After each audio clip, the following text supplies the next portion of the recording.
Hi, Jamie. It's so good to finally get to do this reading for you. It is, I consider it kind of a soul journey. It's similar to how I've been practicing, similar to how Abby does it. I haven't had any psychic mentoring sessions, but I she's given me a couple of tips here and there, like she's undoubtedly given you guys, and let's just say it's similar with a little different style. So I hope that it speaks to you.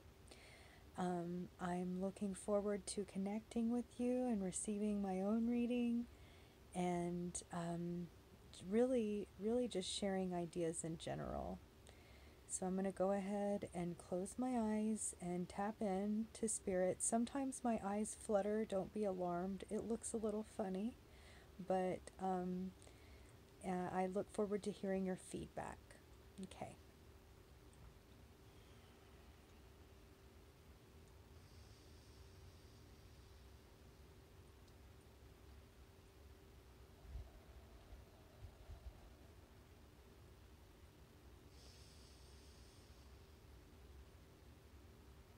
Hmm.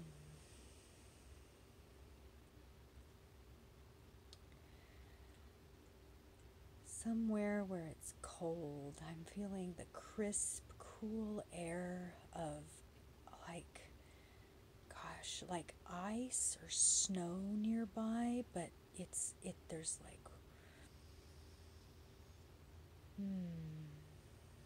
there's water all around me in different forms.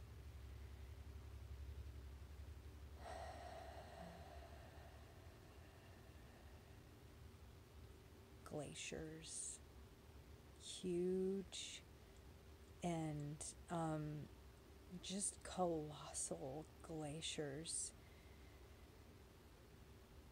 and they create they nature has created.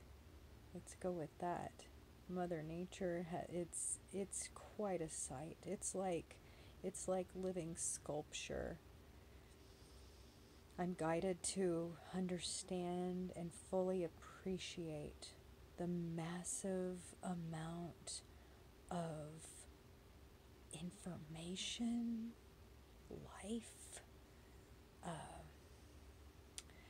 just matter and in general that's being preserved and suspended in time in this ice.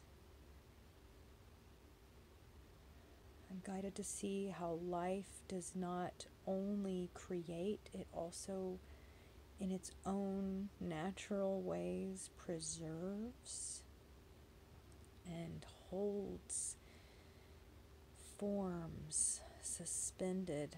Okay, flash of images, lots of images. Crystals. Crystals are another form of preservation that life and storage, also storage of knowledge, storage of minerals, and like we use, okay, so we use these different crystals in like computers, right? I've heard that. Have you heard that? I've heard that, where we are using these quartz crystals to store information in, and it's amazing because we think that we've moved so far away from nature, from the natural occurring forms, and I'm going to call them sculptures. I mean, they are with purpose and intent. This is so beautiful. It is so incredibly remarkable to behold, of so many different colors. I'm guided to see it's in other ways too, like in ways that we fashion with our hands. The candles made of beeswax, these sculptures, like, and some of them last for a very long time and hold these treasures and hold these I mean, even like wisdoms of the earth that are, they're sacred, and it's quite beautiful that they can be held for so long in a world of flux, and how everything is ever changing, but there are these miracles, these moments, these different forms and facets which are held in time by spirit, by Mother Earth, by, just the force of nature in and of itself that decides to treasure some things, some concepts, some forms.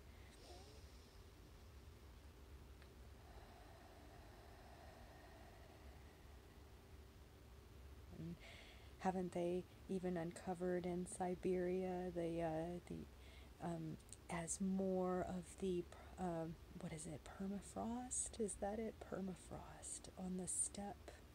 I'm seeing like this huge, ever vast and stretching landscape of this like steppe, or the tundra. That's what it's called, the tundra in Russia, where it's like frozen ground, right? And it is, but there's things alive in there, and part of the beauty of some of these forms and, you know, earthen objects, let's call them, the ice, the crystals, the minerals, the wax, they're held in a way, at least with the ice, the permafrost, it's held in a way that it is like inaccessible to us at the moment. That is why it is held, or that is a function of it being held, or why it doesn't disintegrate, right? Because we haven't gotten our stinking paws all over it, and because we can't, because it's all frozen deep in the glaciers where they find the the preserved mammoths with what is it, with the flowers, the dandelion flowers still like in their mouths. You can see the yellow of the flowers, like they were frozen in this ice and just suspended in time so quickly, and kept for so long, for while everything else is going on. There's something beautiful about that never changing, and I'm sensing, I'm guided to, I don't know why this concept of preservation is so important, but it seems to be a prominent theme here with the ice, with the many different forms that water can take. How when it's gaseous and you can actually breathe it into you and feel it.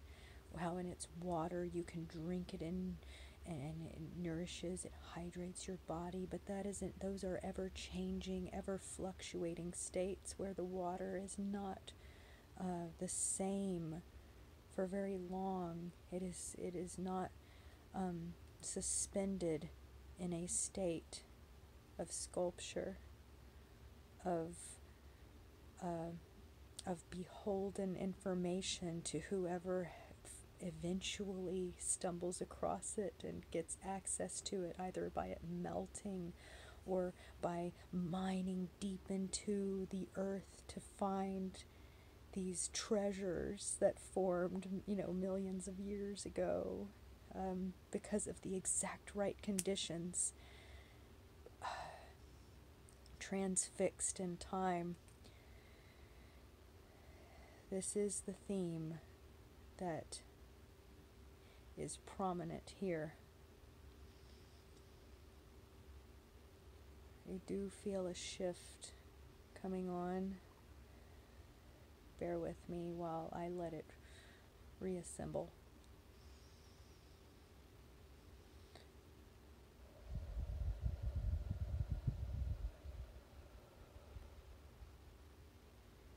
We've all seen those movies, those different fields with footage of, a meadow, of all of the different seasons being played before our eyes in fast motion, where the flowers are growing and they're wilting and the seeds are spreading and the birds are spreading the seeds as they eat them, and everything is like moving like clockwork, but it's all happening so naturally and seemingly randomly, but it all happens before our eyes, because we are able to capture this on film and then manipulate that film to see the differing perspective of time.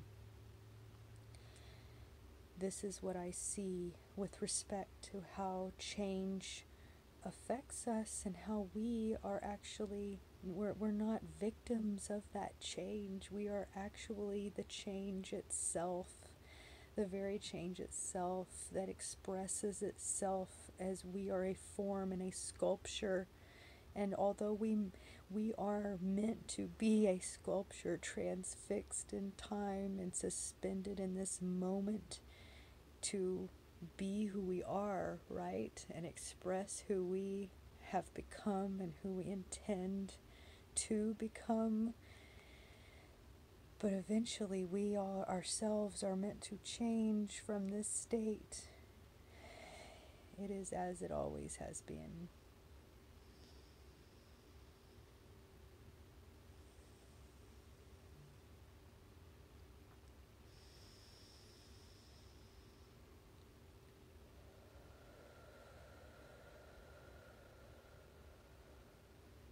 This prominent theme of change versus suspension, and the beauty of each, and how there are so many things available to us in either of these given states.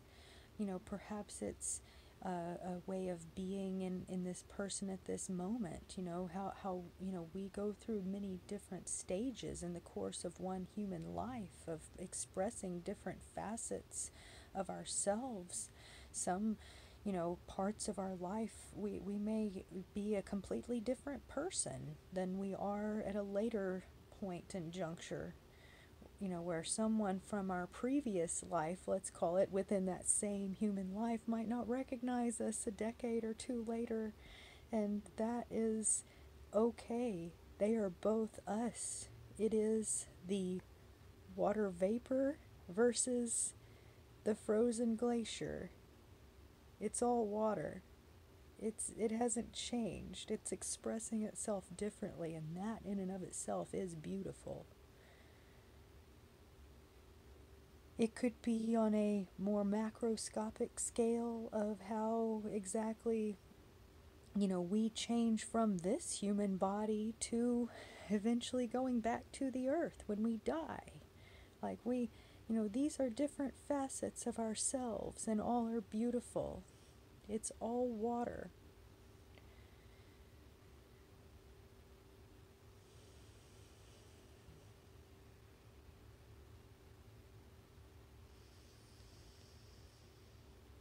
I'm feeling lots of splashes on my face. Water is very present here, like in so many different ways is water expressing itself. It is splashing on my face. It is wetting my hair back. It's actually quite refreshing.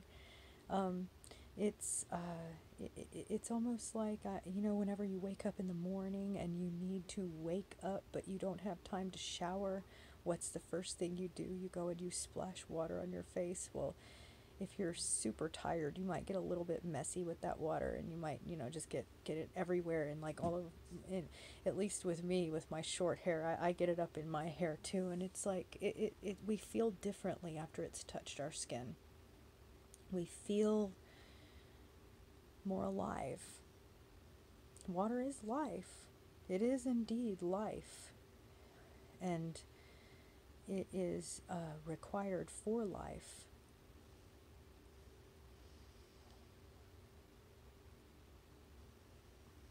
It revitalizes us. It also stores information in a very fluid way.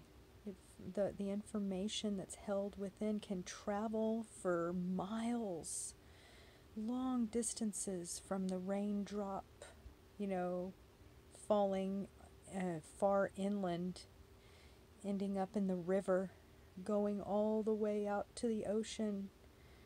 A droplet of water travels further in probably a matter of days than 99% of people across this earth travel in their entire lifetime.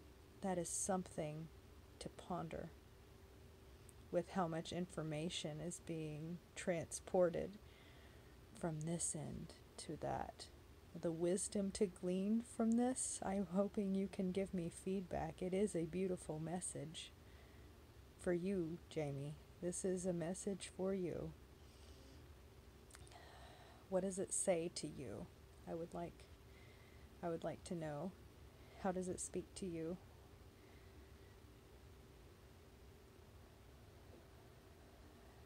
That water traveling from the center of, say, the United States, will it take with it? What is it what message will it carry? I'm seeing a message in a bottle bobbing in the water. The water in and of itself is the message in a bottle. Only it's not really, it is the bottle, right? And who's going to read it? Who will receive this message in the bottle? It can carry, polluted elements that it captures, from acid rain or from runoff from, petroleum products and oils in the soil. It can carry pollen, other forms of life. It carries it carries energy. It carries feelings. Carries different frequencies of vibration that will ripple through it and leave its mark for others to experience.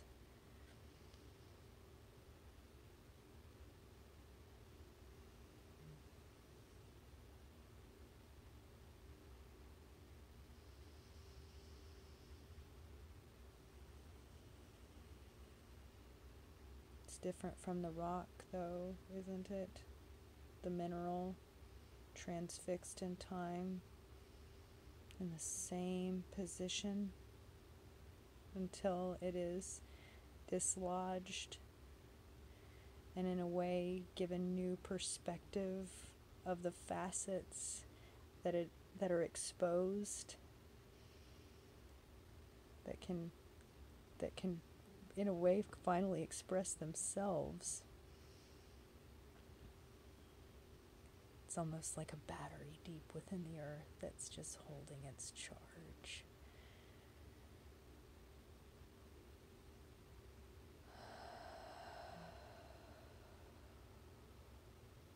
It's beautiful stuff.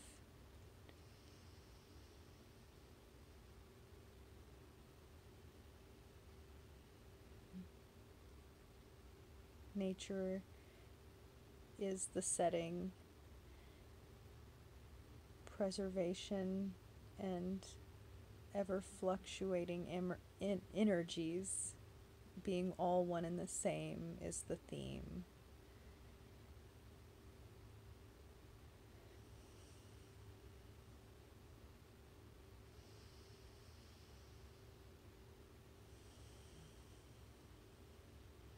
Yep, that's what is being communicated to me, Jamie. I hope that this spoke to you. I appreciate you giving me the opportunity to journey into your atmosphere to find wisdom for you. I hope that it has served as such, and I look forward to hearing your feedback. Thank you.